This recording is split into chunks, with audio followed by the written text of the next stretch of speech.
물은 어떤 그릇에 담느냐에 따라서 모양이 달라집니다. 둥근 그 그릇에 담으면 둥글게 되고, 또 네모난 그릇에 담으면 네모나게 되고, 또 울퉁불퉁한 그릇에 담으면 울퉁불퉁한 모습을 보이게 됩니다. 사람도 누구를 만나고 또 어떤 사람과 함께 하느냐에 따라서 그 삶이 달라지고 그 운명이 달라지게 됩니다. 아마 그 대표적인 사람들이 바로 우리 예수님의 제자들이 아닐까 생각이 돼요. 물론 우리도 마찬가지지만 옛날 그 시집살이가 굉장히 심했던 그 우리 어머니들에게 3명의 원수가 있었는데 혹시 여러분 아세요?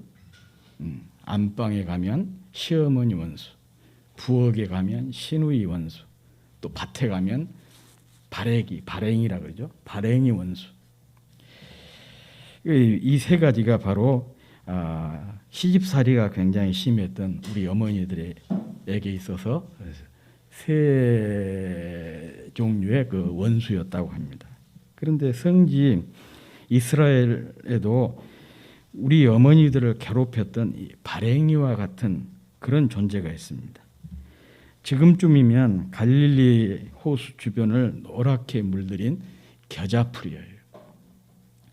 우리가 겨자, 예수님의 비유에 나온 겨자씨 비유 때문에 굉장히 그 익숙한 그런 풀 아니겠습니까? 겨자라고 하는 것은 보잘것없는 것, 하찮은 것, 작은 것을 상징하거든요. 그런데 이 겨자풀은 굉장히 그 번식력이 강해가지고 어느 한 곳에다가 심어 놓으면 금방 그 지역을 장악해 버립니다. 게다가 그 땅의 그 토양까지도 망가뜨려서 이스라엘 농부들이 굉장히 그 기피하는 그런 풀 중에 하나가 겨자풀이에요. 그래서 심지어는 율법에서 이 겨자는 정원이나 밭에다가 심지 못하도록 율법으로 규정을 할 만큼 그렇게 그 이스라엘 사람들이에게 그 기피 대상이 되고 있는 풀이 바로 이 겨자풀이에요. 그런데 예수님의 비유를 보면 이 겨자를 자기 밭에다가 심어놓고 애지중지 잘 길러서 주변에 있는 새들이 깃들일 만큼 큰 나무로 길러낸 이상한 농부 얘기를 하고 있습니다. 그런데 그 이상한 농부가 알고 보니 누구냐 그러면 우리 예수님이고, 그리고 그 겨자가 누구냐? 예수님의 제자들, 당시 또 예수님을 따랐던 수많은 군중들, 그리고 오늘날 우리들까지 거기에 포함이 되고 있는 것이죠. 아무튼 이 주님께서는 겨자와 같은, 겨자풀과 같은 사람들을 불러서 제자로 삼으시고 그들을 잘 보살피시고 돌보셔서 하나님의 나라의 큰 그 기둥들로, 동량들로 사용을 하셨습니다. 사실 그 주님의 제자들은 마치 겨자풀처럼 사람들에게 짓밟히는 하찮은 그런 존재들이었어요. 그런데 그들이 주님을 만나고 주님과 함께 있음으로 통해서 이 하나님 나라의 동량으로 쓰임을 받게 된 것입니다. 그러므로 우리가 누구를 만나고 누구와 함께 하느냐가 참 중요하다는 것을 다시 한번 깨닫게 되는 것이죠. 왜냐하면 만나는 사람, 함께하는 사람에게 영향을 받기 때문에 그렇습니다. 그래서 이런 말이 있어요. 꿀벌을 따라다니면 아름다운 꽃밭을 누비게 되고 파리를 따라다니면 냄새나는 오물과 시궁창을 갈 수밖에 없다. 정말 우리가 주님 따라다니면 매일이 우리는 천국을 걷는 것이고, 사단 마귀를 따라다니면 우리는 매일이 그 지옥이 되는 것이죠. 그러니 함께가 얼마나 중요한지 새삼 느낄 수가 있습니다. 지난 주일에는 제자됨의 조건으로서 함께에 대해서 말씀을 드렸는데 오늘은 동행의 조건으로서 함께에 대해서 여러분과 함께 은혜를 나누고자 합니다. 동행한다는 뜻의 히브리어 단어를 할라크라고 합니다. 할라크라고 하는 단어는 여러 가지 의미를 가지고 있어요.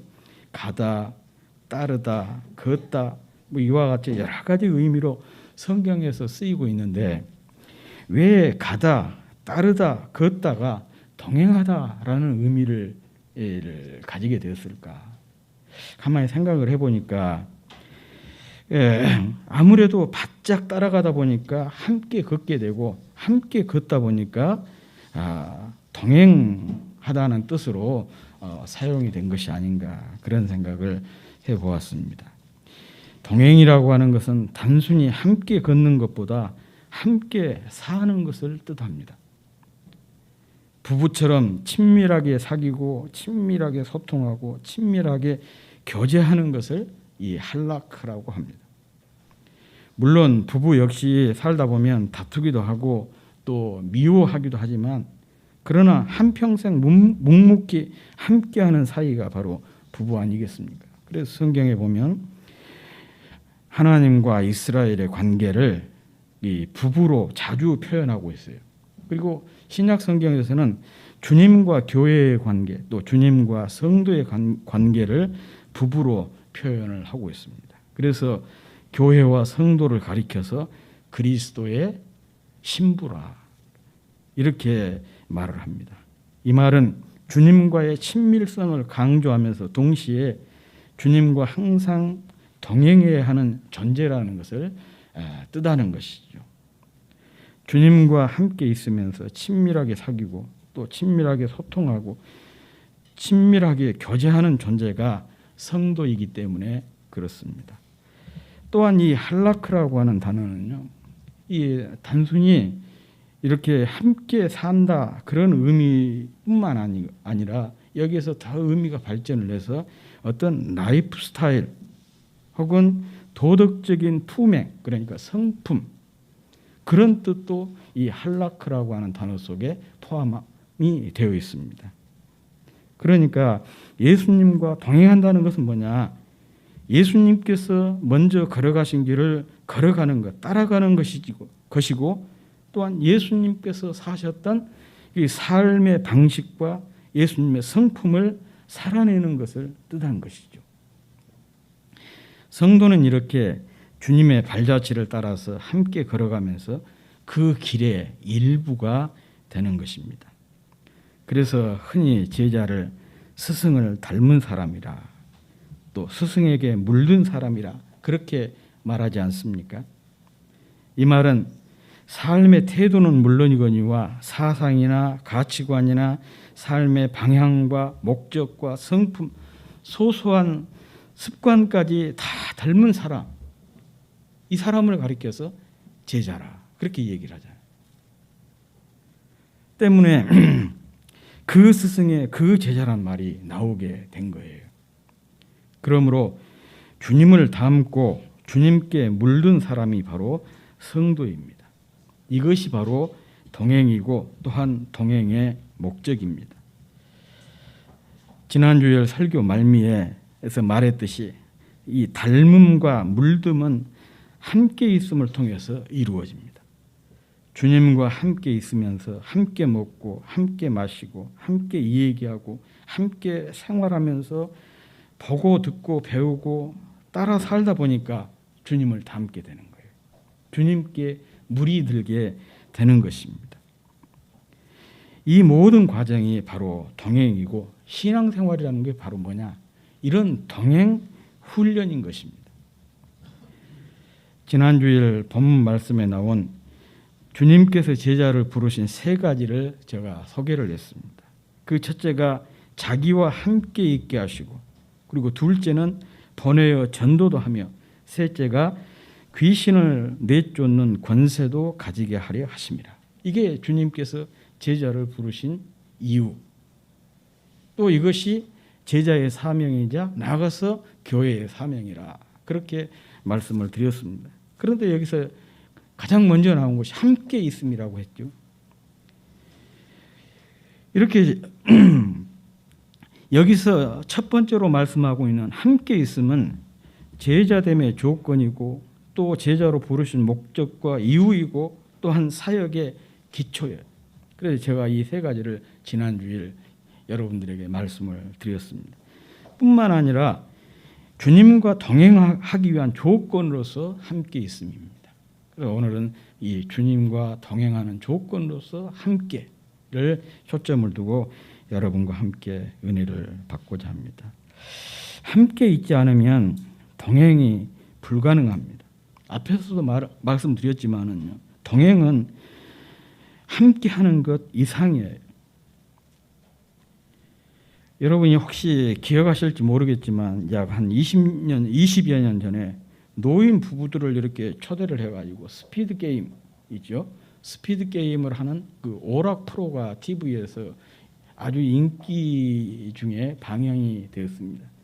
여기에서 많은 해프닝과 에피소드가 참 많아가지고 많은 사람들에게 그 웃음을 선사를 했거든요.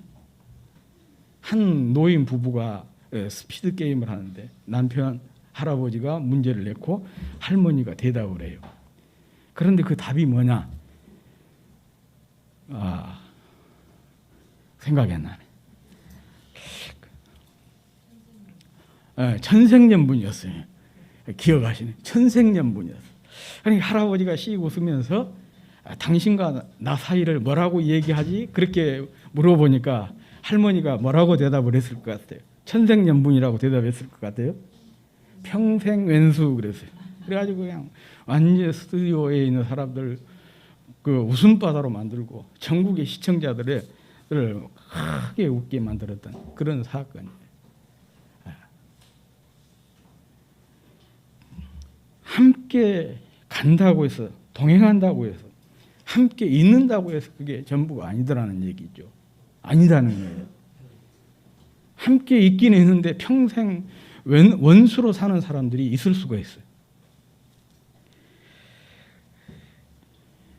그저 함께 가는 것이 동행이 아니라 같은 마음을 가지고 같은 보조로 또 같은 방향으로 같은 목적지를 향해서 같은 길을 걷는 것이 바로 동행인 것이죠. 이것이 없으면 동행에 실수할 수밖에 없습니다. 그리고 함께 있어도 평생 원수로 살 수밖에 없는 것이죠. 가룟 유다가 동행에 실패한 이유, 또 제자들이 감람산까지는 성공을 했는데 갈보리까지는 가는 데는 실패했던 이유가 바로 여기에 있지 않습니까? 주님과 함께 동행하면서 주님과 함께 살면서도 그들이 목적이랄지 방향이 주님과 같지 않았어요. 특별히 가룟 유다는 그랬잖아요. 그래서 막판에 주님을 배신하게 되지 않습니까? 또 제자들도 다 뿔뿔이 흩어지게 되지 않습니까? 그런데 다행스럽게도 주님께서 다시 제자들을 불러 모으셔서 그들이 완주할 수 있도록 은혜를 베풀어 주셔서 그들이 완주를 하게 되었지만, 사실 우리가 보면 이런 방향이랄지 목적이랄지 이렇게 일치하지 못하니까 끝까지 완주하지 못하고 중도에 하차하는 경우가 있었어요. 동행훈련의 트리오가 있습니다. 이 동행훈련의 트리오가 뭐냐? 바로 기도와 말씀과 예배가 바로 그것입니다. 기도는 주님과의 중요한 교제의 방법입니다. 그런데 교제를 성공적으로 잘하는 비결이 뭐냐? 자기 비움이에요. 끊임없이 내 자신을 비워내는 것이죠. 그리고 상대방에게 초점을 맞추는 것입니다. 그래서 그 교제를 잘하는 사람들을 보면은요, 다 그래요. 자기를 다 내려놓고 항상 상대방에게 초점을 맞춰요. 그런 사람들은 누구에게든지 환영을 받잖아요. 이게 교제에 있어서 아주 중요한 그 원리입니다. 마찬가지로 기도라고 하는 것은 뭐냐? 내 자신을 내려놓는 과정이에요. 그리고 주님의 뜻에 내 뜻을 맞추는 과정이 바로 기도인 것입니다. 우리는 그냥 기도 그러면 달라고 요청하는 것이 기도. 물론 그 단어의 뜻은 그것이지만은 그러나 우리 기독교의 기도의 개념은 바로 그것입니다. 내 자신을 비우고 그래서 내 뜻을 꺾고 하나님의 뜻에 내 뜻을 맞춰가는 과정, 그게 바로 기도인 거예요. 예수님의 겟세마네 동산의 기도가 이것을 잘 보여주지 않습니까? 예수님도 십자가를 진다는 것이 무슨 의미인지를 잘 아셨기 때문에 할 수만 있으면 이 잔이 내게서 지나가기를 원한다. 3번이나 간절히 기도했잖아요. 그런데 하나님의 뜻은 주님이 십자가를 지는 것이었어요. 그러니까 예수님이 마지막에 어떻게 기도를 마무리 짓습니까? 내 원대로 마시고 아버지의 원대로 되기를 원하나이다 하면서 기도를 딱 마쳐요. 여기에서 우리 기독교 기도의 정수를 보여주고 있는 것이죠. 기도가 뭐냐? 나를 꺾고 내 뜻을 내려놓고 하나님의 뜻에 내 뜻을 맞추는 것이 기도다. 그리고 이와 같은 하나님의 뜻, 주님의 뜻을 잘 보여주는 것이 뭐냐? 하나님의 말씀인 성경 아니겠습니까? 우리가 늘 하나님의 말씀을 읽고 듣고 배우고 또 암송하고 묵상해야 될 이유가 바로 여기에 있는 거예요. 말씀 안에 하나님의 뜻이 있고 말씀을 통해서 하나님의 뜻을 우리가 발견할 수가 있으니까, 그래서 하나님의 뜻을 더 분명하게 알기 위해서, 나를 향하신 하나님의 뜻을 잘 깨닫기 위해서 늘 이렇게 말씀 앞에 내 자신을 세우는 것이고 말씀을 늘 묵상하는 것이고 말씀을 공부하는 것이거든요. 그래서 말씀과 기도는요, 수레의 2바퀴처럼 항상 함께하는 것입니다. 말씀을 통해 주님의 뜻을 찾고 그 뜻에 기꺼이 따르기 위해서 기도하는 것이에요. 그리고 이 2가지를 포함하고 있는 것이 뭐냐? 바로 예배입니다. 기도가 중요하고 말씀이 중요하다는 거 다 알아요. 그런데 잘 안 되잖아요.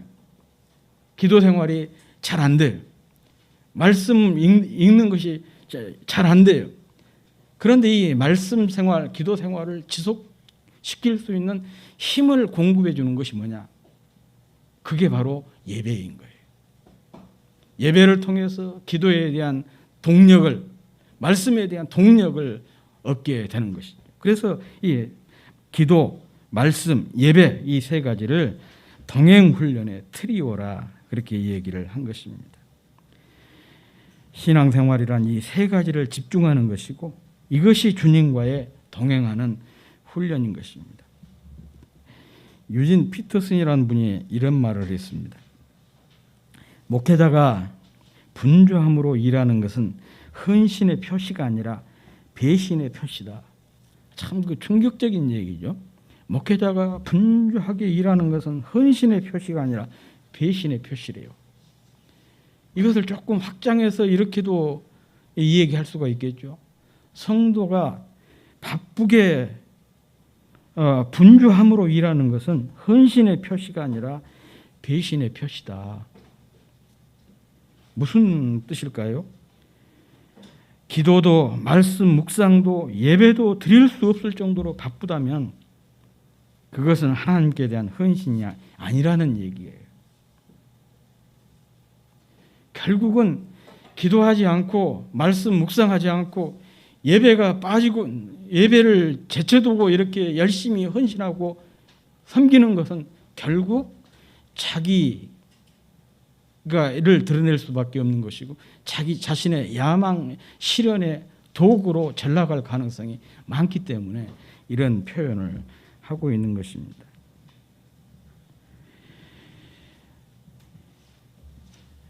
기도하고 말씀을 묵상하고 예배함이 없이 이루어지는 봉사나 섬김은 하나님을 향한 헌신이 아니라 배신이다. 우리가 깊이 새겨야 됩니다. 우리가 하나님의 뜻을 알고 순종하는 것이 중요한 일이 아니겠습니까? 그런 점에서 우리는 이 바쁘다라는 말을 사용하는데 참 조심해야 됩니다. 여러분이 한번 우리 언어 생활을 되짚어 보면은 이 바쁘다는 말과 아주 잘 연결이 되어서 쓰이는 말이 있잖아요. 따라오는 말, 바쁘다. 그 뒤에 무슨 말이 따라옵니까? 주로 죽겠다. 바빠서 죽겠다. 이게 항상 세트로 따라다녀요. 바빠서 죽겠다. 바쁘면 죽는 거예요. 뭐가 죽느냐? 마음이 죽어요. 여러분, 바쁠 망자를 한자로 이렇게 쓰잖아요. 마음심변에 죽을 망자예요. 마음심, 죽을 망. 마음이 죽어버리는 것이 바쁜 거예요. 어떤 마음이 죽냐? 기도하고자 하는 마음이 죽어버린 거죠.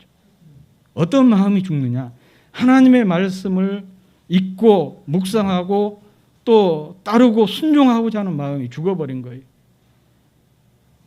예배를 드리고자 하는 예배에 대한 그 열정이 죽어버리는 것이죠. 이런 마음이 이렇게 죽은 마음을 가지고 섬기는 것이 그게 무슨 하나님에게 헌신이 되겠습니까?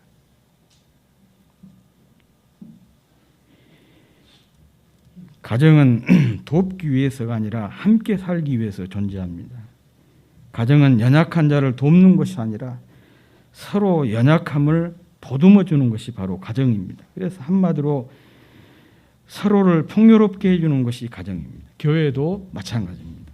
교회는 주님과 함께 지체들이 살기 위해서 존재하는 것입니다. 그래서 서로 연약함을 보듬어 주고 서로를 풍요롭게 해주는 것이 바로 교회입니다. 이 교회란 공동체를 통해서 주님과 함께 살면서 함께 기도하고 함께 말씀을 묵상하고 함께 예배에 더욱 헌신하는 나날이 되시기를 바랍니다. 이것이 주님과 함께 동행하는 비결입니다. 이렇게 하루가 일주일이 되고 일주일이 한 달이 되고 한 달이 1년이 되고 1년이 평생이 되는 거예요. 이렇게 평생 이렇게 살다 보면 우리도 에녹처럼 평생 하나님과 동행하는 그런 삶을 살아낼 수가 있는 것입니다.